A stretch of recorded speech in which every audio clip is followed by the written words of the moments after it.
Party పరంగా ఇవ్వము అని చెప్పి కేబినెట్ సమావేశం ఏర్పాటు చేసి అందులో తీర్మానం చేశారు. మరి ఆ 4 సార్లు కేబినెట్ తీర్మానాలు పక్కకు పెట్టి మొన్నటి తీర్మానం మాత్రమే 22కు పరిమితం చేశారు. మోసం చేశారు, దగా చేశారు. రెండవది, మీరు చిత్తశుద్ధితోటి ప్రధానమంత్రిని కలవడానికి ఎప్పుడన్నా ఇక మూడవ తప్పుకు వచ్చినట్లయితే పార్లమెంట్ లో కాంగ్రెస్ లీడర్షిప్ లో ఇండియా కూటమి పనిచేస్తుంది. 236 మంది ఎంపీలు ఇండియా కూటమి ఉన్నారు, కాంగ్రెస్ వాళ్ళు. అందులో ఓటు చోరీ ఏమన్నారు, నెలలు పార్లమెంట్ నడిస్తే దేశ జనాభాలో 56% తరతరాలుగా అంచువేతకు కూటమి. కానీ ఒక 4 రోజులు ఎందుకు వాకౌట్ చేయలేదు, 4 రోజులు ఎందుకు బహిష్కరించలేదు అంటే మీకు దీని మీద చిత్తశుద్ధి లేదు.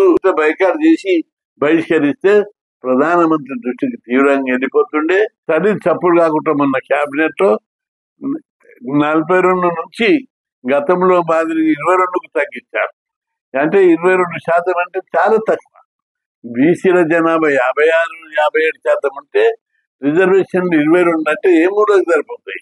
ఎస్సీలకు జనాభా ప్రకారం, ఎస్టీలకు జనాభా ప్రకారం, మహిళలకు జనాభా ప్రకారం ఇచ్చి బీసీలకు మాత్రం బిచ్చమేసినట్టు 22 అన్నారు.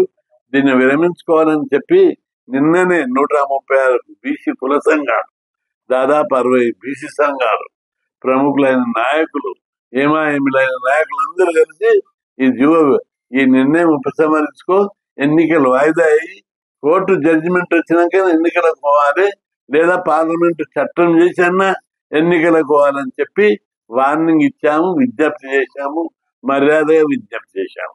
కానీ అవి ఏం పట్టించుకోకుండా చెవిటోని ముంగట శంఖం ఊదినట్టు మా మాట వినకుండా ఈరోజు జీవో తీశారు. 46 జీవో నెంబర్ తీసి 50% మీరు కొట్టుకొస్తామండి. ఎస్సీలకు 18, ఎస్టీలకు 10, బీసీలకు 22 అని చెప్పి జీవో తీసి బీసీల నోట్ల మన్ను కొడుతున్నారు. ఇది చాలా తీవ్రంగా ఉంటాయి దీని పరిణామాలు అని చెప్పి ప్రభుత్వం హెచ్చరిస్తున్నాం. ప్రతి గ్రామంలో ఇదే చర్చ ఉన్నది. ఈరోజు ఏం రాదు 42 అని చెప్పి మా నోట్ల మన్ను కొట్టి బీసీలకు 22% తగ్గిస్తారా? వీళ్ళది మాటనా కాదా? వీళ్ళది నోరా కాదా? ప్రామిస్ చేసినప్పుడు, వాగ్దానం చేసినప్పుడు వాగ్దానాన్ని అమలు చేసే బాధ్యత ప్రభుత్వం మీద ఉంటుంది. అదేం రాజకీయాల, బీసీలు రాజకీయాలు కాదు, మీరు పార్టీలతో రాజకీయాలు చేయాలి, బీసీలతో రాజకీయాలు చేయొద్దని ప్రభుత్వాన్ని తెలుస్తున్నా. ఎందుకంటే గతం జనాభా లెక్క తీసినప్పుడు అక్కడ కొన్ని అవకతవకలు చేసినా మేము అంగీకరించాము. ఏంటంటే మాకు 42 వస్తాయి కదా అని చెప్పి 42% ఇచ్చేదానికి ప్రభుత్వానికి రాజ్యాంగ పరంగా పూర్తి హక్కులు, హక్కుల ప్రకారం ఇచ్చాం. దాని మీద రెడ్డి జాగృతి వారు కోర్టుకు పోయారు, చేయించారు. చేయించేటప్పుడు కూడా మొదటి 2 రోజులు ఇవ్వలేదు, 3వ రోజు ఇచ్చారు. ఈ కేసు ఎంత బలంగా ఉన్నదంటే మేమందరం బీసీలో ఈ కేసు గెలుస్తుందని ఓర్చుతోటి ఉన్నాం.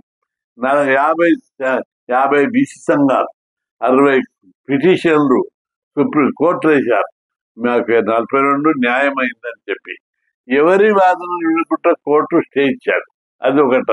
అక్కడ ప్రభుత్వం ఆర్గ్యూ చేయాలి. అడ్వకేట్ జనరల్ సుదర్శన్ రెడ్డి సరే ఆర్గ్యూ చేయాలి, ఆయననే చేయలేదు, మాకేడ చేయిస్తాడు. వీళ్ళ వాదన వినాలని చెప్పి మాట్లాడాలి. అసలైన తొలి వెలుగు. ఫాలో వాట్సాప్ @తొలి వెలుగు official.